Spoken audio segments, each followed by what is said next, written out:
In the early days of running my tech startup, I didn't spend a minute thinking about company culture.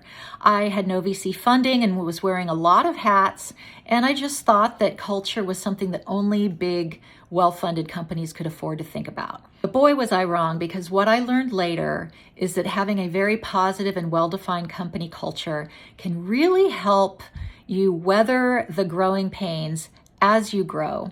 And it also helps everyone at the company make better decisions, because if they understand what your values are, they know what the right thing to do is in most cases. Culture is also a great retention and recruitment tool, and it can help you compete for talent against bigger, better funded companies that may not have as well-defined or as an attractive culture as yours. Knowing what I know now, here are 3 things that I think entrepreneurs should think about when it comes to company culture. Number 1, define your culture even before you've hired your first employee.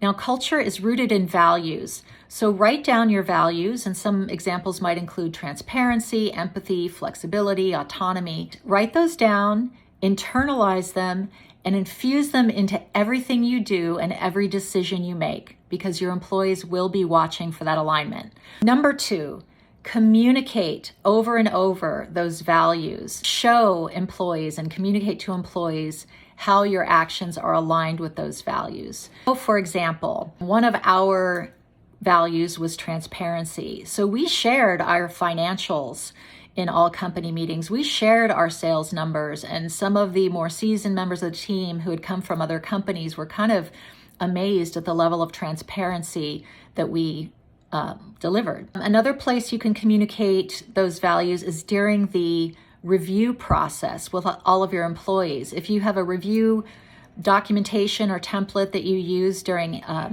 reviews, write down the company values in that document so that the employees can internalize it as well and make better decisions. Number 3, you want to make sure that you maintain, as you grow, you maintain that alignment between what you say your values are and how the company is running and what's going on at the company.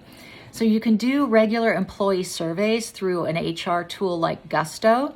It's all automated, so it's easy. And those surveys, which should be anonymous, will help you uncover any misalignment between what you say your company culture is about and what's actually going on at the company. And if you uncover that misalignment, you have a chance to address it, which gives you a lot of credibility with your employees and promotes employee satisfaction. Another thing that you can uncover through those surveys are opportunities to enhance or evolve your company culture in a positive way. Employees might come up with ideas for different things that you could do at your company to improve the employee experience that supports and enhances your existing culture. Don't forget to follow me for more entrepreneurial advice and tips.